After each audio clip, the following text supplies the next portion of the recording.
নারী ও মানুষ, নর ও মানুষ, সৃষ্টি মহান স্রষ্টার। কর্মগুণে আমরা মানুষ, নেই তো কোনো অহংকার। আসসালামু আলাইকুম প্রিয় দর্শক, সবাইকে স্বাগত শুভেচ্ছা জানিয়ে শুরু করছি এনটিভি নিয়মিত পাক্ষিক আয়োজন লাভেলো নিবেদিত মহিলাঙ্গন। আপনাদের সাথে আছি আমি মহসিনা শারমিন নিশাত। দর্শক, শুরুতেই সময়ের প্রশ্ন। নারী ও মানুষ, নর ও মানুষ।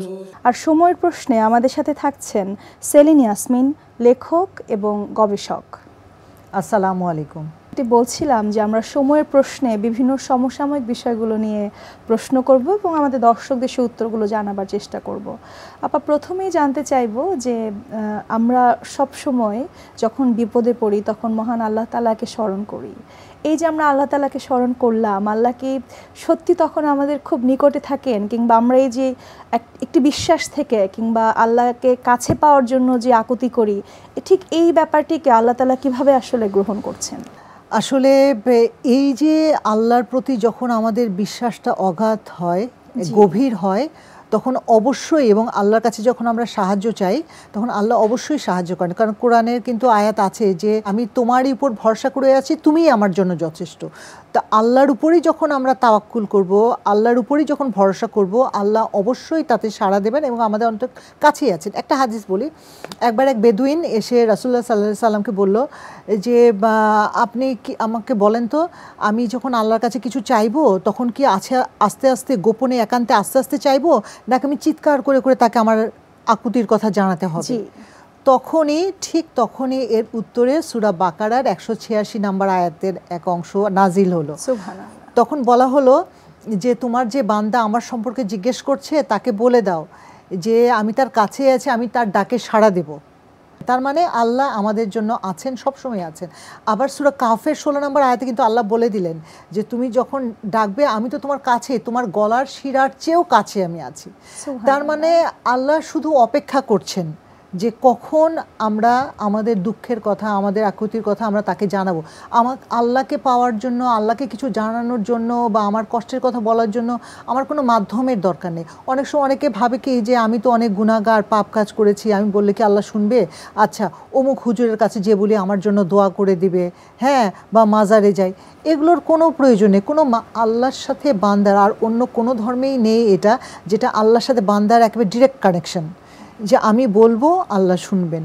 ওই যে আরেকটা হাদিসে আছে না, যে আল্লাহ বলছেন যে আল্লাহ হচ্ছে এই যে শেষ রাতের দিকে, মানে শেষ প্রহরে উনি নিচে নেমে আসেন এবং বলতে থাকেন যে কে আছো এরকম যে আমার কাছে সাহায্য চাইবে, তোমার গুনার জন্য ক্ষমা চাইবে অথবা আমার কাছে কোনো সাহায্য চাইবে, আমি তার ডাকে সাড়া দেব।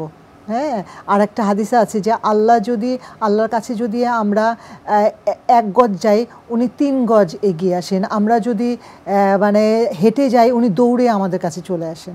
সুবহানাল্লাহ। হ্যাঁ, তো এর চেয়ে বড় আর কি হতে পারে? মানে আমাদের যে কোনো কথা, মনের কষ্ট আমরা নির্দ্বিধায়, আল্লাহই একমাত্র আছেন যাকে নির্দ্বিধায় সবকিছু বলা যায়, এবং ইনশাআল্লাহ আমাদের বিশ্বাস থাকলে আল্লাহ আমাদের ডাকে সাড়া দেবেন ইনশাআল্লাহ আপা। এবং সেই সাথে আরেকটু যোগ করতে চাই যে যদি কোনো কারণে আমাদের দোয়া আল্লাহ তাআলা কবুল নাও করে থাকেন, সেক্ষেত্রে কিন্তু ওখানেই আমাদের মঙ্গল নিহিত রয়েছে। অবশ্যই অবশ্যই, এবং দোয়াটা আমাদের ওইভাবেই চাওয়া উচিত যেটা আমার জন্য ভালো, আমার ধর্মের জন্য ভালো, আমার পরিবারের জন্য ভালো, তুমি আমার জন্য তাই করো।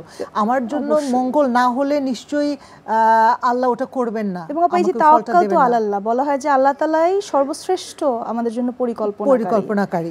এটুকুই আমাদের জন্য আপা ইনশাআল্লাহ যথেষ্ট। ধন্যবাদ আপা। এবার একটু অন্য প্রসঙ্গে যাই। আমরা অনেক সময় আপা জেনে বা না জেনে, বুঝে না বুঝে অনেক ভুল করে থাকি, এবং সেই ক্ষেত্রে আমরা আল্লাহ তাআলার কাছে তওবা করি মাফ চাওয়ার জন্য।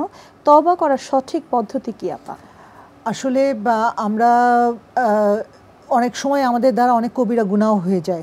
হ্যাঁ, ছোটোখাটো গুনার সাথে সাথে, তো ওই কবিরা গুনাহগুলা থেকে মুক্তি পাওয়ার জন্য তো একেবারে তওবা করতে হবে। হ্যাঁ, ওই যে তো এই তওবা করার পদ্ধতি হচ্ছে আমরা যে কাজটা করব, প্রথমত সেটা যে কাজটা আমাদের করা হচ্ছে সেটা আমি অনুধাবন করতে হবে এবং মন থেকে এটা প্ল্যান করতে হবে যে আমি এটা আর করবো না। আল্লাহর কাছে প্রথমে এটা বলতে হবে। তারপরে আমি যে অন্যায়টা করে ফেলেছি আল্লাহর কাছে, সেজন্য আমাকে একেবারে মন প্রাণ সঁপে দিয়ে মানে করতে হবে, অনুশোচনা করতে হবে যে আমি এটা বড়ই অন্যায় করে ফেলেছি, আমার জন্য এটা করা উচিত হয়নি। হ্যাঁ, মানে এই অনুতপ্ত হওয়া, এই অনুতপ্তটা এমনইভাবেই হতে হবে যেন আমার ওই অপরাধের জন্য আমার চোখ থেকে পানি বের হয় আল্লাহর সামনে, কারণ আল্লাহ তো আমার সামনেই আছেন, আল্লাহ তো আমাকে দেখছেন। এবং আরেকটা হচ্ছে যে যদি আমার এই পাপ কাজের সাথে অন্যের কোনো মানে হক জড়িত থাকে, অন্যের প্রতি আমি সম্পদ গ্রাস করেছি বা তার কোনো অধিকার কেড়ে নিয়েছি অথবা তার সাথে কোনো অন্যায় করেছি, আমার অপরাধটা যদি এরকম হয়ে থাকে, তাহলে আগে আমাকে ওই ব্যক্তির কাছে ক্ষমা চাইতে হবে যে ওই ব্যক্তি আমাকে ক্ষমা করবেন। তার কারণ অন্যের হক নষ্ট যখন হয় তখন কিন্তু আল্লাহ ক্ষমা করতে চান না, কারণ ওই ব্যক্তি যতক্ষণ না আমাকে ক্ষমা করছেন, তাহলে মানুষের হক নষ্ট করলে ঠিক তার কাছেই কিন্তু ক্ষমা চাইতে হবে। এবং অথবা যদি আমি কোনো কিছু অন্যায়ভাবে অন্যের কাছে নিয়ে থাকি, সেটা তাকে ফেরত দিতে হবে, তার প্রাপ্য তাকে দিতে হবে, দিয়ে তারপর আমার কাছে আল্লাহর কাছে ক্ষমা চাইতে হবে। তাহলে আশা করা যায় যে অনেক বড় বড় অপরাধও আল্লাহ আমাদেরকে ক্ষমা করে দেবে, কারণ আমরা তো মানুষ, আমরা ফেরেশতা না, ভুল ত্রুটি আমাদের দ্বারা হয়। তো আমাদের কাছে ওই তো ক্ষমা চাওয়ার পরে এবং ওই অপরাধ যেন আমার দ্বারা না হয়, এই দৃঢ় সংকল্পটা আমাদের মনের মধ্যে থাকতে হবে। আপা, মহান আল্লাহ তাআলা আমাদেরকে সৃষ্টি করেছেন ইবাদত করবার জন্য। তো সেই ইবাদতের জায়গায় যেটা আমরা অনেক সময় দেখি যে অনেক সময় এটি হয়তো আমাদের একটি নিত্যদিনের কাজ বলে আমরা হয়তো অনুধাবন করছি না, কিন্তু ইবাদত করার জন্য করছি কিংবা অভ্যস্ত হয়ে গিয়েছি এর জন্য করছি, কিংবা কিছু কিছু ইবাদত রয়েছে যেগুলো শুধু আনুষ্ঠানিকতা, কিংবা কিছু ইবাদত রয়েছে আপা যেগুলো হয়তো কেউ কেউ ভুল করে ফেলছি লোক দেখানোর উদ্দেশ্যে। এই যে ইবাদত ভিতর থেকে না এসে শুধু আনুষ্ঠানিকতা কিংবা লোক দেখানো কিংবা শুধু বাহ্যিকতার জন্য করা, এটিকে ঠিক আপা কিভাবে দেখছেন? আসলে একজন মুসলিমের জীবন কিন্তু পুরোটাই ইবাদতময় হতে পারে, সকাল থেকে শুরু করে এই ফজর থেকে শুরু করে একেবারে আবার আরেক ফজর পর্যন্ত পুরোটা দিনে ইবাদতের মধ্যে হতে পারে। শুধু আনুষ্ঠানিক ইবাদত যেটা আমরা সালাত আদায় করছি অথবা সাওম পালন করছি অথবা আমরা হজে যাচ্ছি অথবা মানে অন্যান্য জাকাত দিচ্ছি বা করছি, এগুলোই এই আনুষ্ঠানিক ইবাদতগুলোই শুধু ইবাদত না। আমরা যা কিছুই করব আল্লাহর সন্তুষ্টি আদায়ের জন্য করব। প্রথম শর্ত হচ্ছে আমরা যা কিছুই করব আল্লাহর সন্তুষ্টি আদায়ের জন্য করব এবং সঠিক নিয়ত নিয়ে করব। এবং আমাদের নিয়ত যদি সহি হয়, আমরা যদি আমাদের মনের মধ্যে যদি অহংকার কাজ না করে এবং আমাদের মনের মধ্যে থাকে যে আল্লাহকে সন্তুষ্ট করার জন্য আমরা করছি, তা আমি সকালবেলা ওঠার পরে আমি যে বাড়ির কাজগুলো করছি আমি আল্লাহর নাম নিয়ে কাজগুলো করা শুরু করলাম, হ্যাঁ, এবং আমি আমার পরিবারের ভালোর জন্য করছি, আমার মা বাবার ভালোর জন্য করছি, বা আমি পড়াতে যাচ্ছি আমার ছাত্রছাত্রীর ভালোর জন্য করছি, তাদেরকে একটা ভালো উপদেশ দিচ্ছি, হ্যাঁ, বা আমি অন্য যে প্রফেশনেই থাকি না কেন আমি আমার কাস্টমারকে সৎ নিয়ত নিয়ে সৎভাবে সার্ভিস দিচ্ছি, মানে নিজে সৎ থাকা। এইভাবে থেকে আল্লাহকে সন্তুষ্ট করার জন্য আমরা যে কাজই করি না কেন সেটাই ইবাদত হতে পারে, ইবাদত বলে পরিগণিত হবে। এবং আমি যখন আল্লাহকে খুশি করার জন্য করব, আমার দ্বারা তো অন্যায় হতে পারে না, আমি তো অন্যায় কাজ করব না, অবশ্যই, তাই না? এবং জীবনের প্রতিটা কাজই আমাদের ইবাদতের অংশ হয়ে যাবে। অবশ্যই আপা, আল্লাহ তাআলা আমাদের সকলকে সে তৌফিক দান করুন। আপা, প্রতিটা মানুষই আসলে অনেক মানবীয় গুণাবলীর অধিকারী হতে চায়, সেখান থেকে দানশীলতা কিংবা অন্যের প্রতি যে নিঃস্বার্থ একটি ভালোবাসা, এগুলো সবাই আসলে চায় করতে, কিন্তু এই বিষয়গুলো নিজের মধ্যে ধারণ করবার জন্য আসলে ঠিক কি কি ধরনের ইনিশিয়েটিভ নেওয়া উচিত? আসলে প্রথমেই ভাবতে হবে যে আমি কেন এসেছি পৃথিবীতে। আমি এসেছি একজন মুসলিম যখন আমি বলছি, তার মানে আমি আল্লাহর তরফ থেকে খলিফা হিসেবে এসেছি, আল্লাহর প্রতিনিধি হিসেবে এসেছি। তার মানে আল্লাহ আমাকে একটা মিশন দিয়ে পৃথিবীতে পাঠিয়েছেন, এবং আল্লাহর খলিফা হিসেবে যখন আমি এসেছি বুঝতে হবে যে আমি আল্লাহর প্রতি সম্পূর্ণভাবে নিজেকে সমর্পিত করছি। তো এই বোধটা প্রথমে থাকতে হবে, এটা একটা দিক। আরেকটা দিক হচ্ছে আমার যতই সম্পদ থাকুক না কেন, আমি যদি ভাবি যে আমি এই সম্পদের মালিক না, আল্লাহ সুবহানাহু ওয়া তাআলার আমানত হিসেবে আমি এটা আমার কাছে রাখছি, এই বোধটা আমার মধ্যে থাকতে হবে। এবং আল্লাহ তাআলা সব জায়গায় বলছেন না যে আমার দেওয়া রিজিক থেকে তুমি খরচ করো, হ্যাঁ, তো খরচ করাটা কি শুধু কি আমি নিজের জন্য খরচ করব না, এবং অন্যের জন্য আমাকে খরচ করতে হবে। শুধু আমি না, আল্লাহ সব সৃষ্টি, কারণ আল্লাহর তরফ থেকে প্রতিনিধি, আল্লাহ আমাকে আমানত হিসেবে এই সম্পদ দিয়েছেন, এই সম্পদটা আমাকে খরচ করতে হবে আল্লাহর নির্দেশিত পথে। তো এই যে যখন একটা মানুষ নিজে নিঃস্বার্থ হবে এবং এটা চিন্তা করবে যে বা আল্লাহর তরফ থেকে যা কিছু সব কিছুই আমি অন্যের জন্য করব আল্লাহর সন্তুষ্টি অর্জনের উদ্দেশ্যে, সেটা একটা জ্ঞান হতে পারে। আমি একটা জ্ঞান লাভ করেছি এবং আল্লাহ চেয়েছেন বলেই আমি এই জ্ঞান লাভটা করেছি। তো সেই জ্ঞানটা বিতরণ করা সেটাও কিন্তু আমাদের দায়িত্বের মধ্যে পড়ে। অবশ্যই। তো এরকম করে মানে শুধু, এবং প্রকৃতি, পশু পাখি সব কিছুর প্রতিই আমাদের মানে একেবারে নিঃস্বার্থ ভালোবাসা থাকতে হবে। এবার একটু অন্য প্রসঙ্গে যাব আপা।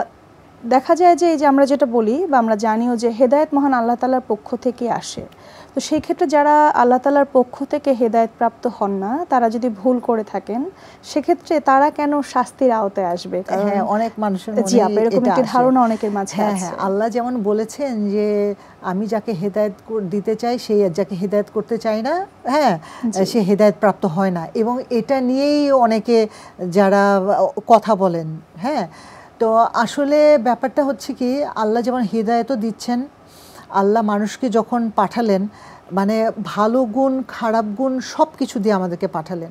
আদম আলাইহিস সালামকে কথাই যদি ধরি, যখন ওনাকে সৃষ্টি করলেন, উনি সৃষ্টি করার পরে বললেন যে তোমরা এখানে থাকো, হ্যাঁ, বেঁচে থাকো, কিন্তু ওই গাছের কাছে যেও না।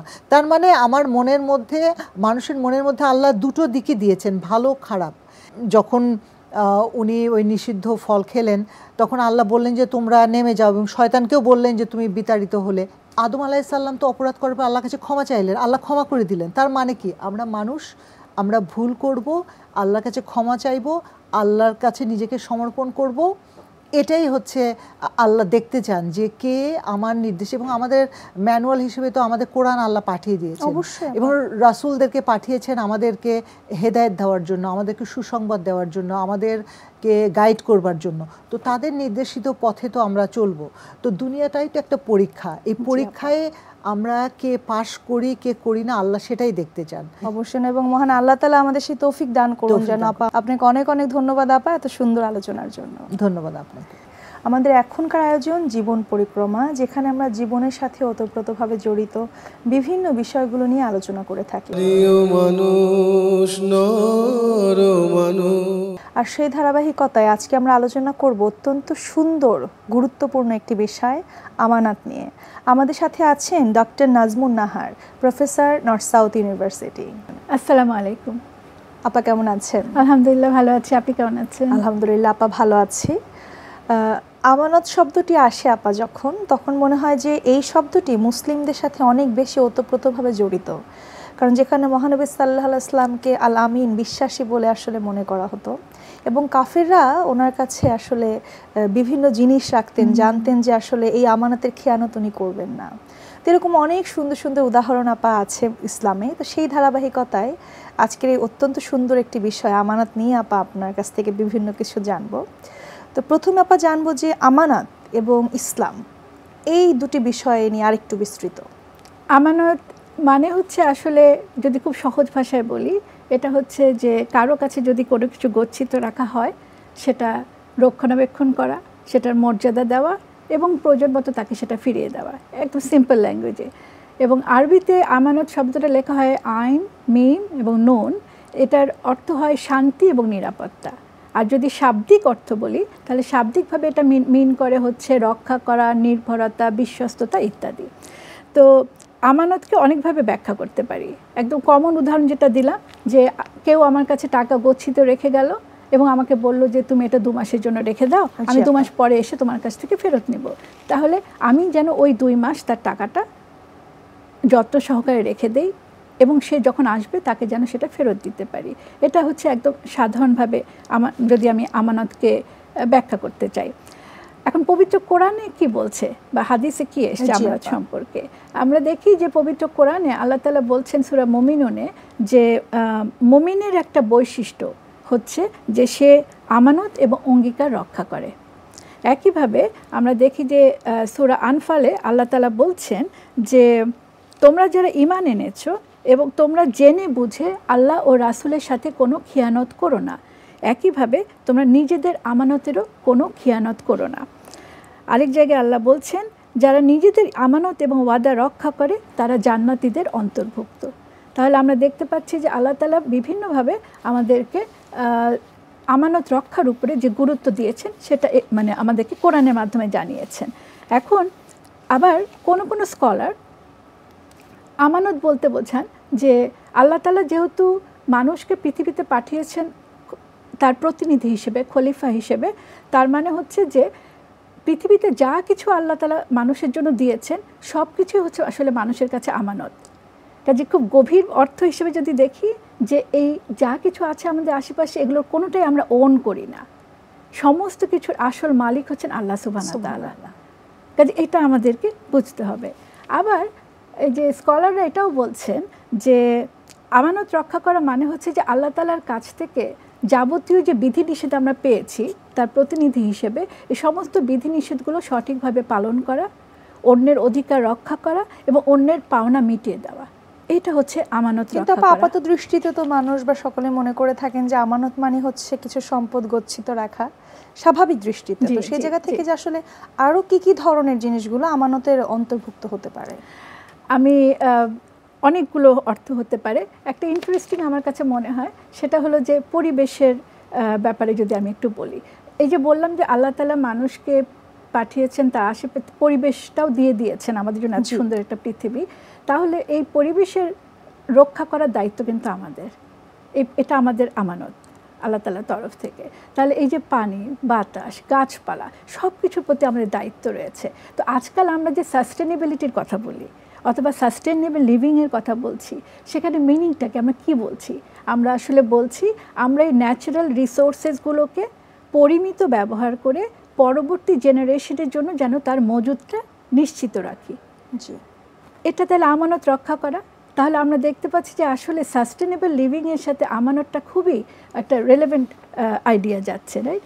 এখন যেটা বললেন যে আর কি ধরনের আমানত হতে পারে, তাহলে আমানত সম্পদের আমানত হতে পারে, এটা আগেই বলেছি। আরেকটা হলো কারোর সাথে চুক্তি করা এবং সেই চুক্তি রক্ষা করা। একটা উদাহরণ দেই, যেরকম আমি একটা চাকরিতে জয়েন করতে যাচ্ছি, তখন কি হচ্ছে, আমাকে ডেফিনেটলি একটা অফার লেটার দেওয়া হয়, সেখানে আমার ওয়ার্ক রেসপন্সিবিলিটি কী হবে সেগুলো লেখা হয়, আমি সেটা অ্যাকসেপ্ট করি, চাকরিতে জয়েন করি। তাহলে এই যে অর্গানাইজেশনটার সাথে আমার যে চুক্তি হলো, এই চুক্তিটা রক্ষা করাটা হচ্ছে আমানত রক্ষা করা। আমাকে যে পোস্টে নেওয়া হলো, যে পদে আমাকে চাকরিটা দেওয়া হলো, আমার কাজ হবে to the best of my ability কাজটা সম্পন্ন করা। ওই কাজে গাফিলতি করা মানেই হচ্ছে কিন্তু আমানতের খেয়ানত করা। অবশ্যই। একইভাবে আরেকটা গুরুত্বপূর্ণ হচ্ছে চুক্তি ম্যারেজের ব্যাপারে। দেখেন, একজন পুরুষ এবং নারী যখন বিবাহে আবদ্ধ হয় তারা একটা চুক্তি করে। আমরা বলি ইসলামে ম্যারেজ ইজ এ কন্ট্রাক্ট। এই যে কন্ট্রাক্টটা করছে তার মানে পুরুষ এবং নারী দুজনেই দায়িত্ব নিচ্ছে এই সম্পর্কটাকে ঠিক রাখার ব্যাপারে এবং পরিবারটা গঠনের ব্যাপারে দুজনেই দায়িত্ব নিল। কাজেই এটাও কিন্তু আমাদের একটু মাথায় রাখা উচিত যে এটা একটা আমানত, এই সম্পর্কটা একটা আমানত। হ্যাঁ, কথার আমানত। কেউ আমাকে কিছু বলল গোপন রাখতে, আমি সেটা গিয়ে আরেকজনকে বলে দিলাম, আমি আমানতের খিয়ানত করলাম। এই যে আমানতের খিয়ানত করা কিংবা যিনি খিয়ানতকারী হবেন তার জন্য কীরকম শাস্তির ব্যবস্থা রয়েছে? ইসলামে আমানতটাকে একটা ইমানের অংশ হিসেবে ধরা হয়েছে। ওই যে কোরআনের আয়াত বললাম যে তোমরা যারা ইমান এনেছো তোমরা আমানতের খিয়ানত করো না। তাহলে আমানতের খিয়ানত যে করবে তাকে বলা হচ্ছে যে রাসূলের হাদিস থেকে আসছে যে আমানতের খিয়ানত হচ্ছে মোনাফেকের একটা বৈশিষ্ট্য, হিপোক্রিটের একটা বৈশিষ্ট্য। এবং আমরা জানি যে পবিত্র কোরআনে আছে মোনাফেকের স্থান হচ্ছে দোজখের একদম সর্বনিম্ন স্তরে। তার মানে এটা একটা অত্যন্ত কি বলবো, এটাকে একটা গর্হিত কাজ আল্লাহ তাআলার দৃষ্টিতে। এবং আরেকটা হাদিসে আছে যে ব্যক্তি আমানত রক্ষা না করে তার কোনো বিশ্বাস নাই, আর যে অঙ্গীকার রক্ষা করে না তার কোনো ধর্ম নাই। কাজেই আমানতের খিয়ানতদারের শাস্তি আসলে খুব কঠিন। আপা, আজকের সমাজে বা আমি যদি সমসাময়িক বিষয়ের দিকে তাকাই, যে আজকের সমাজে ঠিক আমানত যে বিষয়টি, এটিকে সবাই ঠিক কিভাবে দেখছে? আমাদের সমাজের যদি দেখি আজকে আসলে আমরা তো একদম উল্টো চিত্রটাই দেখছি, তাই না? আমাদের সমাজে আজকে দেখা যাচ্ছে যে কেউ কারো আমানত রক্ষা করছে না। আমার কাছে কেউ একজন অথবা আমি কারো কাছে একটা বাড়ি রেখে গেলাম, বললাম 3 বছর পরে এসে বাড়িটা ফেরত নেব, সে দেখা গেল বাড়িটা দখল করে বসে আছে, আমানতের খেয়ানত হচ্ছে। অথবা দেখা যাচ্ছে যে পরিবারের মধ্যে কথার আমানত মানে খেয়ানত হচ্ছে প্রচুর। আমি আমার এক আত্মীয়ের কথা আরেক আত্মীয়র কাছে গিয়ে বলে দিলাম, তাতে করে কি হচ্ছে, সম্পর্ক নষ্ট হচ্ছে এবং পরিবারগুলো ভেঙে যাচ্ছে, এবং এর কারণে যেটা হচ্ছে সমস্ত সমাজে একটা অস্থিরতা, একটা অশান্তি দেখা দিচ্ছে। কাজে আমার কাছে মনে হয় যে আমরা যেভাবে নামাজ, রোজা, হজ, জাকাতের উপরে যেভাবে করে এমফ্যাসিস দেই, যতটা জোরালো ভাবে এটার উপর গুরুত্ব দেই, একইভাবে আমানত রক্ষার উপরেও আমাদেরকে আসলে ওইভাবেই জোরালো গুরুত্ব দেওয়া উচিত। আমরা সবাই ব্যক্তিগত পর্যায়ে যদি আমানত রক্ষার ব্যাপারে সচেষ্ট হই এবং নামাজ রোজার মতো করে এটাকে সামাজিক অনিষ্ট হচ্ছে এটা ভেবে এটার উপরে যে গুরুত্বটা যদি দেই, তাহলে সামাজিক একটা নৈতিক সমাজ গঠনে আমি একটা ভূমিকা রাখতে পারছি। অবশ্যই অবশ্যই আপা, আপনাকে অনেক ধন্যবাদ আপা এত সুন্দর আলোচনার জন্য। অনেক ধন্যবাদ।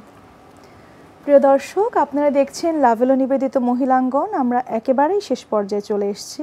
পৃথিবীর যে কোনো প্রান্ত থেকে আপনারা মহিলাঙ্গন দেখতে চাইলে ভিজিট করতে হবে এনটিভির ওয়েবসাইটে www.ntvbd.com।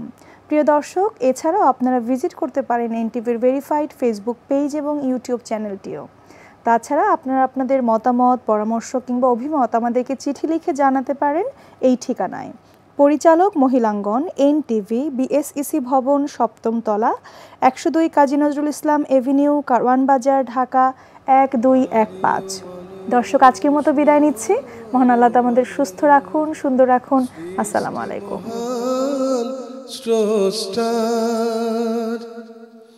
কর্মগুণে আমরা মানুষ, নেই তো কোনো